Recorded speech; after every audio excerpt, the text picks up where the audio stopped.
Hi and welcome to the 2018 Paper 1. This is the Junior Cert Higher Level Question 6. So as always, if you want the set notes I'm working off, please send me an email at shanetroy@gmail.com.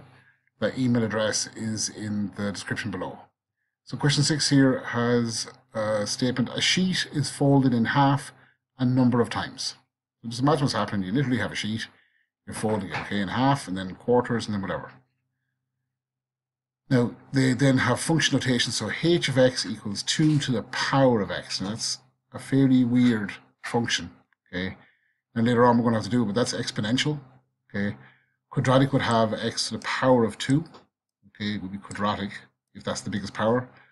If the biggest power is x to the power of 1, that's linear, okay? Cubic would be x to the power of 3. Periodic would be sine x, okay, that's supposed to be a 3.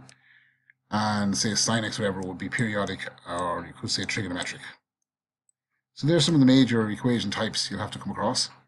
Now they're also using function notation. Now I don't particularly like when they do function notation like this, because students and myself and most everybody who deals with functions, it's kind of counterintuitive to the way we think. And we're trained from early to go brackets to be multiplied, so people often make the error of thinking that this is h times x, okay? I prefer to write it in this format here, where the x is as a subscript to the h. So it's obvious they're not connected in terms of multiplication, okay? And really all this is doing is telling you what the input to your function is at any one time. When we're speaking in general, that input is x, okay? So if we were taking an example, that's what 2 to the power of x. So if I said, what's h of 1, okay? So that means your input this time is 1. That's the equation 2 to the power of 1. 2 to the power of 1 is 2. Okay.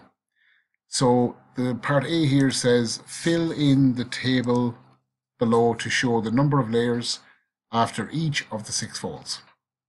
And they've given you 3 of the table parts filled in.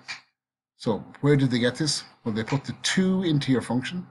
Sorry, actually the 1. Sorry, the 1 into your function, and it outputs the h of x. So we just did it. Okay, h of 1. We just said was equal to 2 to the power of 1, which is 2. Now if you change that x and put 2 in, so 2 to the power of 2 is 4, 2 to the power of 3 is 8, 2 to the power of 4 is 16, 2 to the power of 5 is 32, 2 to the power of 6 is 64. Job done. Okay. Now part B then, I think part B, A and B are linked together, so they're combined, you get the 10 marks. Usually how that works is if you get one part correct, you get the high partial, which would be 7 marks, so you've just got 7 marks. Part B then says list the elements, so the things, of the domain and range of h of x that are shown in the table below, above. Now domain just means x values, okay?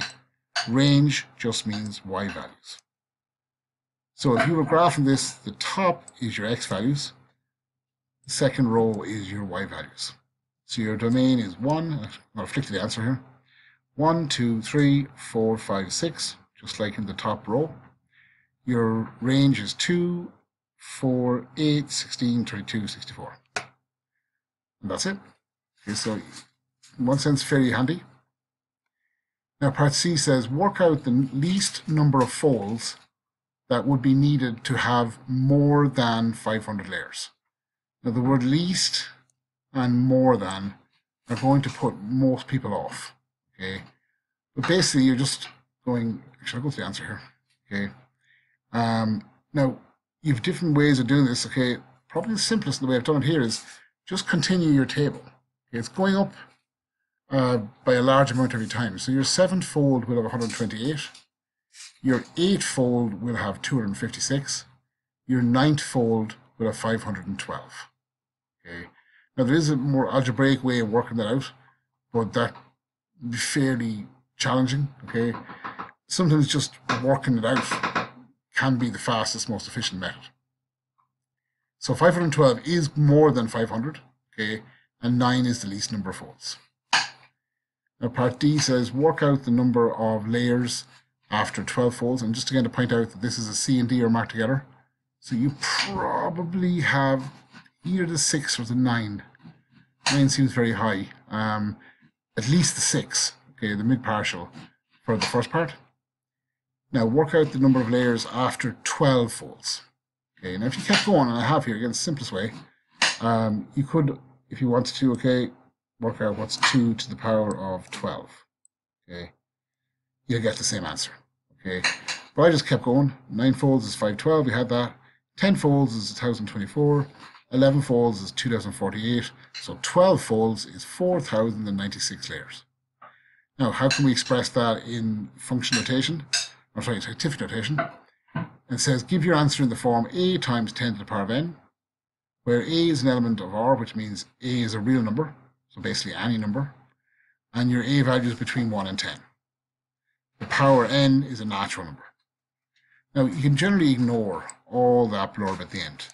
It's put in just to make sure the question is mathematically sound. But I know from experience, myself included, when you read something like that, it can often put you off because you think the question is going to be more complicated or involve some sort of weird trick that you don't know. When really it's you know, if you got down and got the 12 folds equals 4096 layers, you're doing very well. Okay, you're definitely up in the 9 now. All you do for the last mark is put in the scientific notation.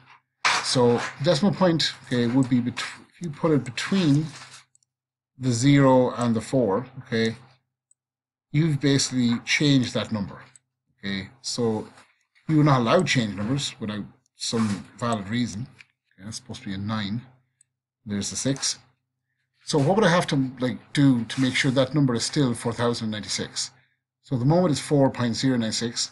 If I multiply that by 10 to the power of 3, or basically by 1000, okay, the decimal place will move 3 times to the right, and I have my number. So 4.096 by 10 to the 3 is exactly the same as 4096. They are the same number. They're just written in different formats. That's part D. Okay, this is a long question. So part E here says, explain what the following statement means in terms of folds and layers. Now note again that part E and F are marked together. So if we can get one of these parts right, we'd hopefully be on the 6. Okay. Now with function notation, the number that goes in here is your input. Okay. So in, and then the 10,000 is what comes out. Or we often say your output. Now if we look back, the number that goes in is our folds. The number that comes out is our layers. Okay. So 14 is our folds. 10,000 is our layers. Now, on the answer here, I should just maybe say it a little bit prettier. When the number of folds is 14, the number of layers will be greater than 10,000. Okay, that's part E. Okay, part F, put a tick in the correct box to show what kind of pattern is made by the number of layers. Tick one box only and justify your answer. Now, I've realized I've put in a big black space instead of a tick, but it shouldn't matter too much. Although if they say a tick, I probably should have put a tick in, just to be sure. Now we said it earlier, is this linear? Okay, is there a power of 1 on the x? No. Okay, is it quadratic? Is there a power of 2 on the x? Is it exponential, where the power is the unknown? That's what's happening here, so that's the correct one. Or is it none of these? Now remember, if you're doing something like this and you have no Bog's notion what you're doing, okay, you have a 1 in 4 chance of getting it right by guessing. Okay, if you get 1 in 4, you're definitely going to get the 6 if you guess it right. Okay, now you are asked to justify your answer. Okay, now if I was going through each one of them, it's not linear because a linear equation or function would be going up by a steady amount, like 2, 4, 6, 8, 10. It's not quadratic. Okay. Because quadratic would go up slightly differently. And a way of proving it's quadratic is to look at the second difference. Okay, so it's not quadratic. Now it is exponential because it's going up and doubling every time. And that's what exponential means. It doubles every time. And it's obviously not none of these. So the answer I put in here, now there is multiple ways of saying this. The way I chose is the number is doubling each time. Short and sweet. Now that's part F. So that's the end of question 6. See you on question 7.